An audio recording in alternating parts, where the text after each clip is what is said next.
Kiai Haji Dalhar lahir pada 10 Syawal 1286 H tanggal 12 Januari tahun 1870 di kawasan Pondok Pesantren Darussalam, Watucongo, Muntilan, Magelang. Nasab Kiai Dalhar tersambung pada terah Raja Mataram, Amangkurat ketiga. Ayah Kiai Dalhar bernama Abdurrahman bin Abdurrauf bin Hasan Tuko. Pada waktu perjuangan Perang Jawa, Kiai Abdurrauf membantu Dipanegara berjuang di Tanah Jawa. Kiai Abdurrauf dikenal sebagai salah satu panglima perang Dipanegara, membantu laskar pada Perang Jawa. Dari silsilah Kiai Hasan Tuko, tersambung kepada Raja Amangkurat ketiga, memerintah tahun 1703 sampai tahun 1705 atau Amangkurat Mas. Kiai Hasan Tuko memiliki nama ningrat, yakni Raden Bagus Kemuning. Pada waktu itu, Kiai Hasan Tuko tidak senang berada di kawasan keraton, serta memilih untuk memperdalam ilmu agama. Kiai Hasan Tuko kemudian memilih menyepi di kawasan Godean, Yogyakarta. Nama desa Tetuko sampai sekarang masih masyhur sebagai petilasan Kiai Hasan Tuko. Pada waktu Perang Jawa tahun 1825 sampai tahun 1830 meletus, Pangeran Dipanera dibantu oleh barisan kiai yang berjuang untuk melawan Belanda. Di antaranya, tercatat nama Kiai Mojo, Kiai Hasan Besari, Kiai Nur Melangi, serta Kiai Abdurrauf. Putra Kiai Hasan Tuko, Kiai Abdurrauf inilah yang mendapat tugas sebagai Panglima Perang Dipanegara, yang menjaga kawasan Magelang. Pada kisaran awal abad 19, kawasan Magelang menjadi jalur penting dalam ekonomi dan politik, karena menjadi titik pertemuan dari kawasan Yogyakarta menuju Temanggung dan Semarang di daerah pesisiran. Kiai Abdurrauf menjadi panglima untuk menjaga wilayah Magelang, serta memberi pengaruh penting penganut Dipanegara di kawasan ini.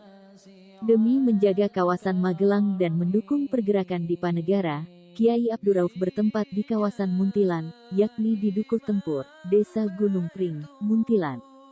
Di kawasan ini, Kiai Abdurrauf mendirikan pesantren untuk mengajar ilmu agama kepada pengikutnya dan warga sekitar. Dukuh Santren di Desa Gunung Pring menjadi saksi perjuangan dakwah dan militer Kiai Abdurrauf. Kiai Haji Dalhar wafat pada hari Rabu Pon, 29 Ramadan 1890 Jimakir, 1378 H, atau bertepatan dengan tanggal 8 April tahun 1959 M. Selain itu ada juga yang menyebutkan beliau wafat pada 23 Ramadan 1959. Lokasi makam Kiai Haji Dalhar Watucongo berada di kompleks makam Kiai Raden Santri yang terletak di sisi barat kota Muntilan. Kiai Haji Dalhar mewarisi semangat dakwah dan perjuangan dari ayah dan kakeknya. Sejak kecil, beliau haus akan ilmu agama, dengan mengaji dan belajar di pesantren. Pada umur 13 tahun, Nahrawi Dalhar kecil mulai belajar mondok. Ia mengaji kepada Mbah Kiai Met Usyul di kawasan Bawang, Ngadirejo, Salaman, Magelang. Di pesantren ini, Kiai Dalhar belajar ilmu tauhid selama 2 tahun. Setelah itu, Dalhar kecil melanjutkan mengaji di kawasan Kebumen. Ayahnya menitipkan Kiai Dalhar di pesantren Sumolangu, di bawah asuhan Syekh As-Said Ibrahim bin Muhammad Al-Jilani Al-Hasani, atau dikenal sebagai Syekh Abdul Kahfi Ats-Tsani. Ketika mengaji di pesantren Sumolangu, Kiai Dalhar mengabdi di dalam sang Syaikh selama 8 tahun. Hal ini merupakan permintaan Kiai Abdurrahman kepada Syekh Abdul Kahfi Ats-Tsani.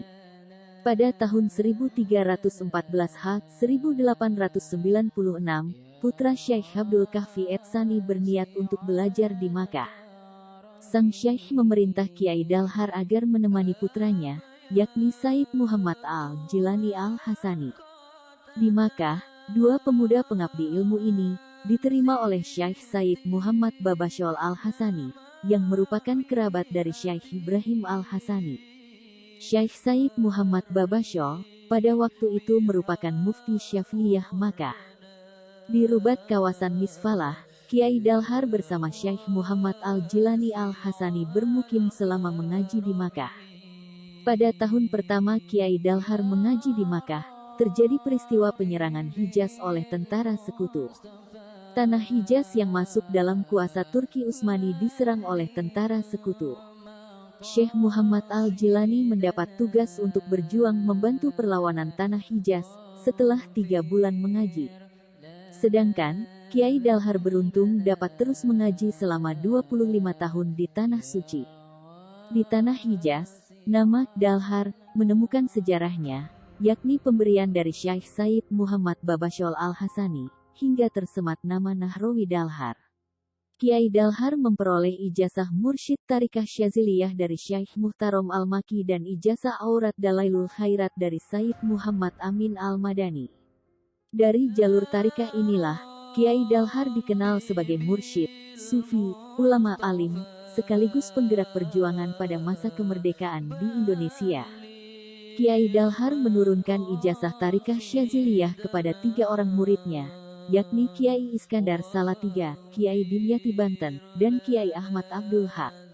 Ketika mengaji di Makkah, secara istiqomah Kiai Dalhar tidak pernah buang hadat di Tanah Suci. Ketika ingin berhadat, Kiai Dalhar memilih pergi di luar Tanah Suci, sebagai bentuk penghormatan. Inilah bentuk takzim sekaligus sikap istiqomah Kiai Dalhar yang telah teruji. Kiai Dalhar dikenal menulis beberapa kitab, di antaranya Kitab Tanwir Al-Ma'ani, Manaqib Syekh Said Abdul Hasan Ali bin Abdullah bin Abdul Jabbar Asy-Syazili Al-Hasani, Imam Tarikah Syaziliyah. Kiai Dalhar juga menjadi rujukan beberapa kiai yang kemudian menjadi pengasuh pesantren-pesantren ternama. Di antara murid Kiai Dalhar, yakni Kiai Masum Blasem, Kiai Mahrus Ali Lirboyo, Abuya Dimyati Banten, Kiai Marzuki Giriloyo, serta Gus Mik. Gus Mik juga dikenal dekat dengan Kiai Dalhar. Dalam catatan Ibad 2007/31, Gus Mik bisa membina hubungan dengan Mbah Jogoroso, Kiai Ashari, Gusmet putra Kiai Dalhar, Kiai Mansur dan Kiai Arwani. Kemudian, mata rantai berlanjut, dari Kiai Ashari, Gus Mik membina hubungan dengan Kiai Abdurrahman bin Hashim, Mbah Benu, dan Kiai Hamid Kajoran. Lalu, dari Kiai Hamid Kajoran, Gus Mik berinteraksi dengan Mbah Junaid, Mbah Mangli dan Mbah Muslih Meranggen. Sosok Gus Mik memang sudah nyentrik sejak masa kecilnya. Kiai Haji Jazuli Usman, sang ayah, yang dikenal sangat ketat dalam ngaji, harus memilih cara berbeda mendidiknya dibandingkan dengan anak-anaknya yang lain. Ibu Nyai Rodiah, sang ibu, juga sudah menengarai ada keistimewaan Gus Mik sejak di masa kandungan. Makanya, Kiai Jazuli tetap selalu konsisten untuk mendidik Gus Mik dalam mencari ilmu agama.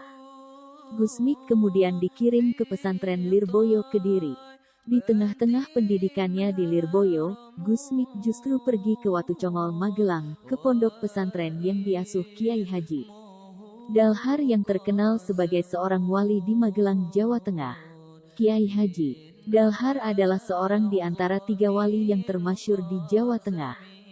Ketiga wali itu adalah Kiai Haji Hamid Kajoran, Magelang, sebagai wali dakwah, dan Kiai Haji Dalhar sendiri sebagai wali hakikat.